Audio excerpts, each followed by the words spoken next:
শুভ সকাল আমার প্রিয় বন্ধুরা, তোমরা কেমন আছো? আশা করি যে যেখান থেকে আমার ভিডিও দেখছো অনেক ভালো আছো, সুস্থ আছো। আসানসোল থেকে আমি অর্পিতা, তোমাদের অর্পিতা, আজকে আবার একটা নতুন ভিডিও নিয়ে চলে এসেছি। আজকের ভিডিওটা খুবই ছোট হবে, একটু ধৈর্য ধরে দেখো, আশা করি তোমাদের ভালো লাগবে। তোমরা তো সেই প্রথম দিন থেকে দেখছো, রথযাত্রা থেকে আমরা জগন্নাথ দেবের একটু একটু করে সেবা করি।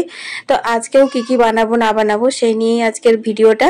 তো যাই হোক বন্ধুরা, সকালবেলা কিন্তু দুয়ারে জলমারুলি করা হয়ে গেছে, আর বুবলার তো এখন পরীক্ষা চলছে, তোমরা সবাই জানো। তো বুবলাও স্কুলে চলে গেছে, ওকে টিফিন দিয়ে দিয়েছি। ওগুলো আর সেরকম ভাবে শেয়ার করিনি, যেহেতু সকাল সকাল কাজগুলো সেরে স্নান সেরে তারপর রান্নাবান্নাটা করছি, সেই কারণে সকাল দিকটা অত রেকর্ডিং করা হচ্ছে না। তাছাড়া প্রচুর জমা হয়ে গেছে, ভিডিওগুলো এডিট করে করে পোস্ট করাও হচ্ছে না, গ্যালারি ফুল হয়ে যাচ্ছে সেই কারণে। তো যাই হোক দেখো, এখন আমি বাসি ঘর দুয়ার সমস্ত ঝাড় দিয়ে নিয়েছি, আর তারপর এদিকে আমি জামা কাপড়গুলো আগে ভিজিয়ে রেখেছিলাম, সেগুলো কেচে মেলে দিচ্ছি। তারপর একবারে চটপট করে স্নান করে আসব। আর দেখছো কত বৃষ্টি পড়ছে, এক টানা একঘেয়েমি এত বৃষ্টি পড়ছে না, আর ভাল লাগছে না, জানো তো। তোমাদের ওখানে বৃষ্টি পড়ছে না রোদ দিয়েছে গো? তোমরা কে কোথা থেকে দেখছো অবশ্যই কমেন্ট করে কিন্তু জানিও। আর আমার ভিডিওটাতে একটা লাইক করে বন্ধু হয়ে পাশে থেকো। আর যারা আমার আগের থেকে বন্ধু হয়ে পাশে আছো তাদেরকে অনেক অনেক ধন্যবাদ। আর যারা আজকে প্রথমবার আমার ভিডিও দেখছো তারা অবশ্যই সাবস্ক্রাইব করে, আর ফেসবুক থেকে দেখলে ফলো করে আমার বন্ধু হয়ে পাশে থেকো।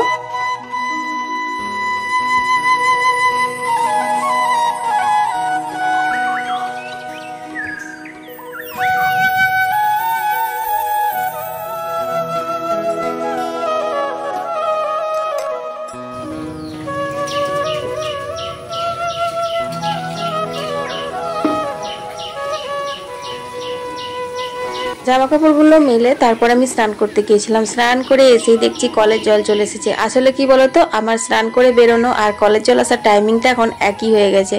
তোমরা তো আগেই জানতে যে আমাদের টাইম কলের জলটা 11টার সময় আসতো, কিন্তু এখন না 10টার সময় আসছে। মানে 10টা, কোনো কোনো দিন আবার 10:45তেও চলে আসছে। ঠিক যে সময় স্নান করে বেরোচ্ছি, অবশ্য এটা প্রভু জগন্নাথ দেবেরই কৃপাতে হচ্ছে, কারণ আমি একদম পুরো টাটকা টাটকা জল নিয়ে রান্নাবান্নাগুলো করতে পারছি। তো এক হাঁড়ি জল নিয়ে কিন্তু আমি ভাতটা বসিয়ে দিয়ে এসেছি। তারপর দেখো এখন আমি চুল ঝাড়লাম, কেন জানো? কারণ স্নান করে এসেই ভাবলাম না আগে জলটা নিয়ে নিই, কখন আবার বৃষ্টি চলে আসবে। আর স্নান টান করে ভিজতে কিন্তু ভালো লাগছে না। আর ভালো লাগলেও মানে শরীর আর নিচ্ছে না, কারণ একটা না অনেক দিন ধরে ভিজছি, তো এবার কিন্তু শরীর খারাপ করছে, মানে সর্দি করে যাচ্ছে, নাক তেলা তালু জ্বালা করছে, এসব হচ্ছে আর কি। তো সেই জন্যই তো এখনো পর্যন্ত আমি কিন্তু চুল টুল আঁচড়াইনি বা সিঁদুর ঠেকাইনি। ভাবলাম না আগে ঘরে যে জলগুলো তুলতে হবে বালতিতে করে, তো সেইগুলোই আগে করে নিই, তারপর তো বৃষ্টি এলে ছাতা নিয়ে নিয়ে পাইপগুলো পাল্টে পাল্টে এদিক ওদিক করাই হবে, তাই না? তো চলো বন্ধুরা, এইসব ঘরের কাজ করতে করতে তোমাদের কয়েকটা কমেন্টের উত্তর দিয়ে দিই। মিনা দাস লিখেছে, দিদি ভাই তোমার ভিডিও আমি রোজ দেখি, আমার মেয়ের আর আমার নামটা নিলে অনেক ভালো লাগবে, আমার মেয়ের নাম হচ্ছে পুতুল। তো এই যে দিদি ভাই, তোমার নামটাও নিলাম আর তোমার মেয়ের নামটাও নিলাম, পুতুলকে অনেক অনেক ভালোবাসা আমার তরফ থেকে। এর পরের কমেন্টটি হচ্ছে তারাপীঠ থেকে রায় রায় লিখেছে যে, অর্পিতা দিদি ভাই তারাপীঠ থেকে আমি তোমার ভিডিও দেখি, আমার খুব ভালো লাগে তোমার ভিডিও দেখতে, আমার নামটা তোমার ভিডিওতে নিও। তো এই যে রায়, তোমার নামটাও নিয়ে নিলাম, আর অনেক অনেক ধন্যবাদ গো এত দূর থেকে আমার ভিডিও দেখার। এর পরের কমেন্টটি হচ্ছে রঘুনাথপুর থেকে তারা তারা লিখেছে, অর্পিতা দিদি ভাই তোমার ভিডিও আমি রোজ দেখি, আমার নামটা যদি নাও খুব ভালো হবে, আর কখনো যদি এদিকে ঘুরতে আসো অবশ্যই কিন্তু আমার সাথে দেখা করতে হবে। তো হ্যাঁ গো, যদি কখনো ওইদিকে যাই তাহলে তোমার সঙ্গে অবশ্যই যোগাযোগ করব। আর থ্যাংক ইউ এত সুন্দর করে আমাকে কমেন্ট করে আমার মনোবল বাড়ানোর জন্য, তারা অনেক অনেক ধন্যবাদ। তো বন্ধুরা, পুজোর কাজগুলো সারছি, এদিকে ভাবলাম না ভাতটা কিন্তু আগে বসিয়ে দিতে হবে, কারণ ভাতটা হতে তো সময় লাগে, সেই জন্য। আর ওইদিকে আলু পোস্ত মানে ঝিঙে আলু পোস্ত হবে, সেই কুকারে আলুগুলো সিটি দিয়ে জল ঝরাতে দিয়ে দিচ্ছি। তো চলো এবার পুজোটা দিয়ে নিই।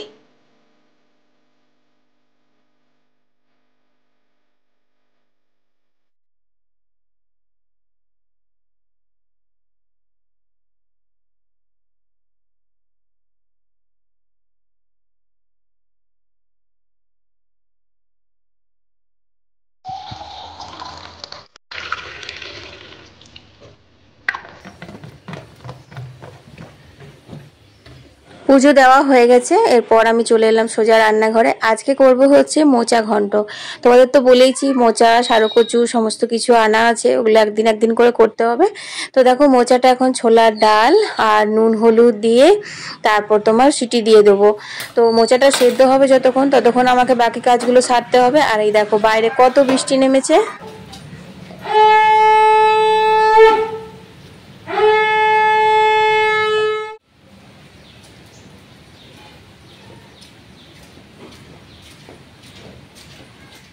তো চলো, চান পুজো হয়ে গেছে, তারপর হচ্ছে শুধুমাত্র কয়েকটা ভাত বসালাম আর মোচাটা সিদ্ধ হতে বসালাম, তোমরা তো দেখলেই। এরপর চলো খেয়ে নিই। এখন বাজে হচ্ছে তোমার 11টা সেই বেজেই গেল। আসলে আমারই ভুল, আমি সকাল থেকে অনেকবার বসে বসে কাজ করি, তো সেই সময়গুলো যদি না বসি তাহলে আমার অনেক আগেই হয়ে যেত। তো চলো এখন কিছু খেয়ে নিই, তারপর কথা হচ্ছে। জগন্নাথ দেবের 56 ভোগের মধ্যে একটি প্রিয় ভোগ হচ্ছে কণিকা। তো আজকে ভাবলাম কণিকাটা বানাই। আমি কিন্তু কণিকা এর আগেও প্রতি বছরই বানাই, তোমরা আমার আগের বছর তার আগের বছর ভিডিওতেও দেখতে পাবে যে আমি কণিকা বানিয়েছি, কিন্তু আমি আমার নিজের পদ্ধতিতে বানিয়েছিলাম। এবার কিন্তু প্রথমবার আমি ইউটিউব দেখে, মানে একজন সেবায়িত আছেন জগন্নাথ দেবের, উনি ভোগ রান্না করার ভিডিও করেন, ওনার দেখে পরে আমি কণিকা বানানোর চেষ্টা করছি। উনি কিন্তু আগে এইভাবে বানিয়েছিলেন। আতপ চালটা দেখো ধুয়ে নিলাম, তারপর ভাতটা হতে দিলাম। এবার আমি জানো তো পোলাও বলো বা মিঠা রাইস যেটাই আমি বানাই, আমি কিন্তু চালটা মানে ভাত করে তারপর কিছু করি না, আমি কিন্তু ডিরেক্টলি চালটা দিয়েই করি। তোমরা আমার অনেক দেখেছো, অনেক ভিডিওতে 2 বছর 3 বছর ধরে আমি প্রচুর বানিয়েছি, কারণ এইসব রান্না বান্না আমাদের বাড়িতে প্রায় হতেই থাকে। আজ প্রথমবার এরকম করে ভাত করে তারপর বানাতে চলেছি, তো একটু ভয় ভয় তো লাগছে। যাই হোক, ভাতটা বসিয়ে দিলাম ওদিকে, আর এদিকে দেখো আমি এখন করে নিচ্ছি হচ্ছে পোস্তটা। ঝিঙে আলু পোস্ত কিন্তু খেতে খুব ভালো লাগে। আর আজকে আমি ঝিঙে মানে পোস্ত বলো, তারপর অন্য বাটনাগুলো সব কিছু মিক্সিতে বেটে নিচ্ছি, কারণ তাড়াতাড়ি হবে বলে। তারপর বাইরে বৃষ্টিও নামিয়েছে, আবার বড় শিলটা ভেতরে ঢোকাবো, তারপর বাটবো, অত সময় নেই সেই জন্য। তো দেখো এখানে কিন্তু আমি পোস্ত মিক্সিতে বেটে নিয়েছি, এদিকে ঝিঙেগুলো সেদ্ধ হয়ে গেছে, আর আলুগুলো তো আগেই সেদ্ধ করে জল ঝরিয়ে নিয়েছিলাম। তো যাই হোক, পোস্ত দিয়ে একটু কাঁচা তেল ছিটিয়ে নাড়াচাড়া করে নামিয়ে নিচ্ছি। তারপর দেখো এখানে আমি ভাজাভুজি কাটছি, মা কয়েকটা কেটেছে, তার মধ্যে মনে হলো না একটু ঢ্যাঁড়স একদিনও দেওয়া হয়নি, তো আজকে একটু ঠাকুরকে ঢ্যাঁড়স ভাজা দেবো, তো সেই জন্য আমি এখন কেটে নিচ্ছি। আর আমার না রান্না করতে করতে অনেক রকমের মাথায় চলে আসে, আজকে এটা করব, আজকে ওটা করব, এইরকম আগের থেকে প্ল্যান করে কিন্তু আমি কিছুই করি না, সেরকম ভাবে করা হয়ে ওঠে না আর কি। তো যাই হোক, কিঁদুরিগুলো ভাজলাম, কিঁদুরি ভাজা তুলে তারপর দেখো ঢ্যাঁড়সগুলো ভাজতে বসিয়েছি। তো এই সব কাজগুলো করতে করতে আমি ভুলেই গেছিলাম যে ওদিকে আমি আতপের ভাতটা বসিয়ে রেখেছি। ভাতের হাঁড়ি যখন আমি ঢাকাটা খুলেছি না বন্ধুরা, তোমাদের কি বলবো, পুরো একদম চাপ হয়ে দেখছি হাঁড়ির মধ্যে বসে আছে ভাতটা। মানে আমি ঝরঝরে কিভাবে করব সেটাই ভেবে পাচ্ছি না। তবে হ্যাঁ, ভাতটা কিন্তু ফ্যান ঝরাবার মতন জল দিইনি, আমি একদম পরিমাণ মতন জল দিয়েছিলাম, যেটাতে আর কি আমি যেভাবে দিই আর কি, ফ্যান না ঝরালেও ঝরঝরে হয়ে যাবে সেই রকম দিয়েছিলাম। মা অন্নপূর্ণার মা লক্ষ্মীর নাম করে করে কোনো রকমে আমি কিন্তু ভাতটা নড়িয়ে চড়িয়ে ঠান্ডা করে তারপর একটু ঝরঝরে করলাম। ঝরঝরে মানে খুব সুন্দরই ঝরঝরে হয়ে গেছে। তো যাই হোক, মোচা ঘন্টটা দেখলে নিরামিষ করে করলাম, আদা জিরে ধনে মশলা দিয়েছি, নারকেল কোড়া দিলাম, কারণ নারকেল কোড়া না দিলে তো মোচা ঘন্ট একদমই ভাল লাগে না। তারপর এখানে গরম মশলা আর গাওয়া ঘি দিয়ে দিলাম, আর ছোলার ডাল তো রয়েছে। মোচা ঘন্টটা কিন্তু এভাবে নিরামিষ করলে ভালোই লাগে। তো চলো এবার কণিকাটা করা যাক। গাওয়া ঘিয়ের মধ্যে গরম মশলা, তারপর তোমার তেজপাতা আর এই যে কাজু কিশমিশ দিয়ে একটু ভেজে নিলাম। তারপর এই যে ফাইনালি আমার ভাতগুলো ঝরঝরে হয়েছে। তো আতপ চালের ভাতটা দিয়ে এবার নাড়াচাড়া করে নেবো। আসলে কি বলতো, এইরকম ভাবে ঘিয়ের ওপর যদি চালটাকে নাড়াচাড়া করে পরিমাণ মতন জলটা দেওয়া হয়, তাহলে কিন্তু ভাতটা গায়ে গায়ে লাগে না, একদম ঝরঝরে হয়। আর আমি ওইভাবে করে অভ্যস্ত না, সেই জন্য ভাত করে আমি কখনো এইভাবে ভাজিনি। আর তারপর আবার গোবিন্দভোগ চালের ভাত বলো।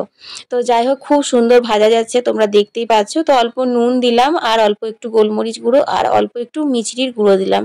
এইভাবেই কিন্তু কণিকা রান্না করতে হয়। আর কণিকাটা কিন্তু সত্যি বলছি অসাধারণ হয়েছিল, জানো তো। দেখে মনে হচ্ছিল এইটুকু হয়েছে। বুবলাও বলছে মামি তুমি বেশি করে কেন বানাও না, কিন্তু আমাদের সবার এত সুন্দর হয়ে গেছিল, একটু বেঁচেও গেছিল। তো যাই হোক, হাঁড়িতে নামিয়ে একটু গরম মশলা দিয়ে ঢাকা দিলাম। আর দেখো এখানে আমি করব হচ্ছে আম লস্যি। তো আমটা আমি পাকা আমটা একদম পাল্পটা চটকে বের করে নিয়েছি, তারপর দই দিলাম, তারপর মিষ্টির গুঁড়ো দিয়েছি। এরপর দেখো এটা ভালো করে গুলে নিচ্ছি। তো এইটা গুলতে গুলতেই আমাকে আমার কাকার মেয়ে গুড়িয়া ফোন করেছিল, তো সেই জন্য তোমাদের সঙ্গে আর পুরোটা শেয়ার করা হয়নি। এটা খুব ভালো করে কিন্তু আমি গুলেছিলাম। তো যাই হোক, এখানে দেখো ভোগের থালা সাজিয়ে নিয়েছি। তো কেমন লাগছে, আজকে একটু ঝিঙে থেকেও জল গড়িয়ে গেছে, মানে পোস্ত থেকে একটু মোচা থেকেও জল গড়িয়েছে। যাই হোক, অ্যাডজাস্ট করে নেবে প্রভু জগন্নাথ দেব, কারণ জানেন যে এত সংসারে কাজ করতে করতে আমি একটু হড়বড় হড়বড় করে রান্নাটাই করেছিলাম। এই তো আজকের মেনুতে ছিল মোচা ঘন্ট, ঝিঙে আলু পোস্ত, অরহরের ডাল, ঘি, লেবু, কিঁদুরি ভাজা, ঢ্যাঁড়স ভাজা, আর হচ্ছে আমার হাতে বানানো আমলাসি। আমলাসিটা যে কি স্বাদ হয়েছিল তোমাদের বলে বোঝাতে পারবো না। আর রয়েছে জগন্নাথের প্রিয় ভোগ কণিকা। তো এই তুলসী পাতা দিয়ে ভোগ নিবেদন করে দিলাম। সবাই ভালো থেকো, টাটা।